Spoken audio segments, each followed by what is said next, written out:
সবাইকে আমন্ত্রণ এনবিএস আন্তর্জাতিক সংবাদে। শুরুতেই NBS24.org শিরোনাম। বড় বিপদে বাইডেন, লাদেন হত্যার প্রতিশোধ নিতে যুক্তরাষ্ট্রের সঙ্গে ফের যুদ্ধের পরিকল্পনা তালেবানদের। করোনার কারণে হারিয়ে যাচ্ছে সাধারণ ফ্লু, জানালো বিশ্ব স্বাস্থ্য সংস্থা। নিষেধাজ্ঞা তুলেই যুক্তরাষ্ট্রকে পারমাণবিক চুক্তিতে ফিরে আসতে হবে বললেন ইরানের সর্বোচ্চ নেতা খামেনি। ভারতকে এড়াতে ডিজিটাল সিল্ক রোড তৈরি করছে চীন। যুক্তরাষ্ট্রকে ভুল শুধরাতে বলল চীন। শক্তিধর 10 অর্থনৈতিক দেশের একটি হতে চলেছে তুরস্ক, বললেন প্রেসিডেন্ট রিসেপ তাইয়েপ এরদোগান। কৌশলগত সম্পর্কে ইরান ও রাশিয়া, বললেন ইরানি উপদেষ্টা আমির আবদুল্লাহিয়ান। এবং সবশেষে জানাবো, যুক্তরাষ্ট্রকে বাদ দিয়ে ইয়েমেনে সামরিক অভিযান চালাবে সৌদি। দর্শক, এতক্ষণ শুনছিলেন শিরোনাম, এবার বিস্তারিত। লাদেন হত্যার প্রতিশোধ নিতে যুক্তরাষ্ট্রের সঙ্গে ফের যুদ্ধের পরিকল্পনা তালেবানদের। যুক্তরাষ্ট্রের সাবেক প্রেসিডেন্ট বারাক ওবামার শাসনামলে হত্যা করা হয় আল কায়দা নেতা ওসামা বিন লাদেনকে। ওবামার ডেমোক্রেট দলের জো বাইডেন মার্কিন প্রেসিডেন্ট হিসেবে ক্ষমতা নেওয়ার পর যুক্তরাষ্ট্রের বিরুদ্ধে আবারও যুদ্ধ শুরুর পরিকল্পনা করছে তালেবানরা। তালেবানদের মিডিয়া ইউনিটের কর্মকর্তা আল এমারা সম্প্রতি এক টুইট বার্তায় বলেন, বাইডেন লাদেন হত্যার সময় ওবামা প্রশাসনে কর্মরত ছিলেন। শুক্রবার তালেবানদের পক্ষ থেকে সতর্ক করে বলা হয় যে চলতি মে মাসের মধ্যে আফগানিস্তান থেকে সেনা প্রত্যাহার না করলে যুক্তরাষ্ট্রের সঙ্গে বড় যুদ্ধ হবে, কারণ সাবেক মার্কিন প্রেসিডেন্ট ডোনাল্ড ট্রাম্পের সঙ্গে করা চুক্তি অনুযায়ী মে নাগাদ আফগানিস্তান থেকে সকল সেনা প্রত্যাহার করার কথা ছিল যুক্তরাষ্ট্রের। বর্তমানে যুক্তরাষ্ট্রের 2500 মার্কিন সেনা মোতায়েন রয়েছেন। 2001 সালের পর এটি আফগানিস্তানে থাকা সবচেয়ে কম মার্কিন সেনা। যুক্তরাষ্ট্রের ব্রাউন ইউনিভার্সিটির তথ্য অনুযায়ী আফগানিস্তানে 2001 থেকে 2018 সাল পর্যন্ত প্রায় 2300 সেনার মৃত্যু হয়েছে। 2011 সালের 2রা মে পাকিস্তানে অভিযান চালিয়ে আল কায়েদা নেতা ওসামা বিন লাদেনকে হত্যা করা হয়, এমনটি জানিয়েছে ব্রিটিশ সংবাদ মাধ্যম ডেইলি স্টার। করোনার কারণে হারিয়ে যাচ্ছে সাধারণ ফ্লু। করোনার কারণে দিন দিন হারিয়ে যাচ্ছে সাধারণ ইনফ্লুয়েঞ্জা বা ফ্লু। চলতি মৌসুমে যে সংখ্যক মানুষের ফ্লু হয়েছে তা 130 বছরের মধ্যে সর্বনিম্ন। বিশ্ব স্বাস্থ্য সংস্থার দেওয়া তথ্য অনুযায়ী 1889-90 সালে ফ্লুর আগে ইনফ্লুয়েঞ্জা ভাইরাসের সংক্রমণ এতটা কমে গিয়েছিল। তারপর থেকে গত 130 বছরে ফ্লুয়ের পরিমাণ কখনো এতটা কমেনি যতটা এবার কমেছে। প্রতি 1 লক্ষ মানুষের মধ্যে যেখানে 27 জন ফ্লুয়ে আক্রান্ত হতেন, সেখানে এবার আক্রান্ত হয়েছেন মাত্র 1.1 জন। যুক্তরাষ্ট্রের অবস্থা যদি এমন হয়, পাশে ইংল্যান্ডের অবস্থাও স্পষ্ট। বিশ্ব স্বাস্থ্য সংস্থার দেওয়া তথ্য বলছে, শুধু এই 2 দেশই নয়, গোটা পৃথিবী জুড়েই তীব্রভাবে কমে গিয়েছে ফ্লুয়ের ঘটনা। করোনার কারণে মানুষ বেশ কিছু স্বাস্থ্যবিধি মেনে চলেছেন। মাস্কের ব্যবহার তো আছেই, তার সঙ্গে পরিষ্কার পরিচ্ছন্ন থাকা বা দূরত্ব বজায় রাখার মতো বিষয়ও আছে। ফলে একের থেকে অন্যের সংক্রমণ ছড়ানোর হারও কমে গিয়েছে, কিন্তু ফ্লুয়ের ভাইরাস অতটাও সংক্রামক নয়। নিষেধাজ্ঞা তুলেই যুক্তরাষ্ট্রকে পারমাণবিক চুক্তিতে ফিরে আসতে হবে।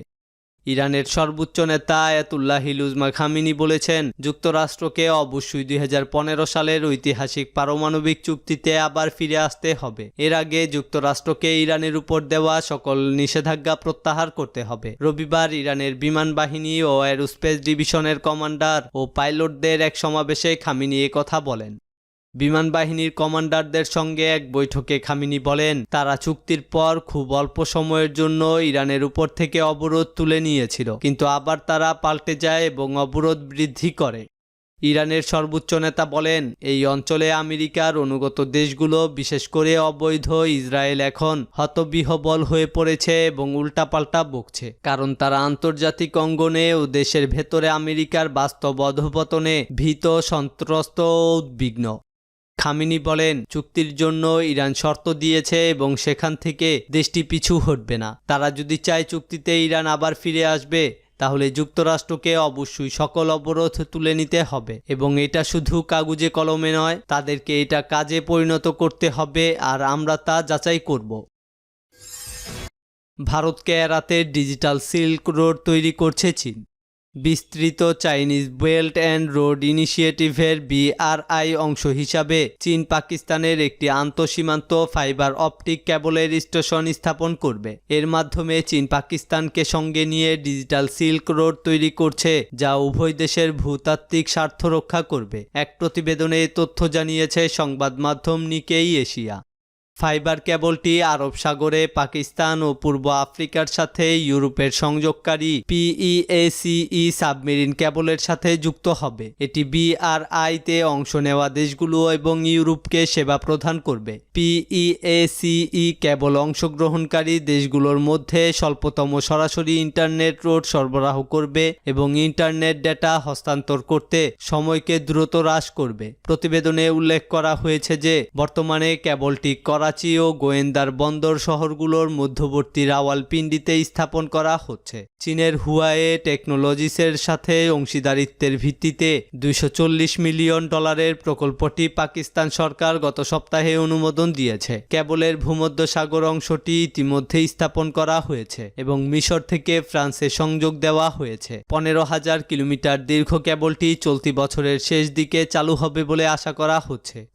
পর্যবেক্ষকরা এটিকে পশ্চিমা ভারতীয় সংস্থাগুলোর অধীনে থাকা আন্তর্জাতিক টেলিযোগাযোগ কনসোর্টিয়ামগুলোর রোধ করার কৌশলগত পদক্ষেপ হিসাবে দেখছেন। প্রতিবেদনে উল্লেখ করা হয়েছে যে কয়েকটি BRI প্রকল্প পাকিস্তানের $680 কোটি রেল প্রকল্প সহ অংশীদার দেশগুলোতে করোনা ভাইরাস মহামারী ও ঋণ সংকটের কারণে ক্ষতিগ্রস্ত হয়েছে। এর ফলে বেইজিং ডিজিটাল প্রকল্প এবং যোগাযোগের অবকাঠামোগত উন্নয়নে জোর দিচ্ছে। প্রতিবেদনে জানানো হয়েছে যে সাম্প্রতিক মাসগুলোতে চীন পাকিস্তান অর্থনৈতিক করিডোর CPC কর্তৃপক্ষ বড় সড়ক ও রেলপথ নির্মাণের মাধ্যমে গোয়েন্দাদের সাথে উন্নত যোগাযোগ তৈরির প্রচেষ্টা ত্বরান্বিত করেছে।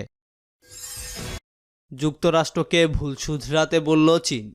দ্বিপক্ষীয় সম্পর্ক ক্ষতিগ্রস্ত করার জন্য যুক্তরাষ্ট্রকে দোষারোপ করেছেন চীনা প্রেসিডেন্টের পররাষ্ট্র বিষয়ক বিশেষ সহকারী ইয়াং জেইচি। তিনি অতীতের ভুল শুধরানো ও পারস্পরিক শ্রদ্ধাবোধ বজায় রাখার জন্য আমেরিকার নতুন প্রশাসনের প্রতি আহ্বান জানিয়েছেন। যুক্তরাষ্ট্রের নতুন পররাষ্ট্রমন্ত্রী অ্যান্টনি ব্লিংকেনের সঙ্গে প্রথম টেলিফোন আলাপে এ আহ্বান জানানো হয়েছে বলে চীনা পররাষ্ট্র মন্ত্রণালয় এক বিবৃতিতে গণমাধ্যমের কাছে এসব কথা তুলে ধরেছেন।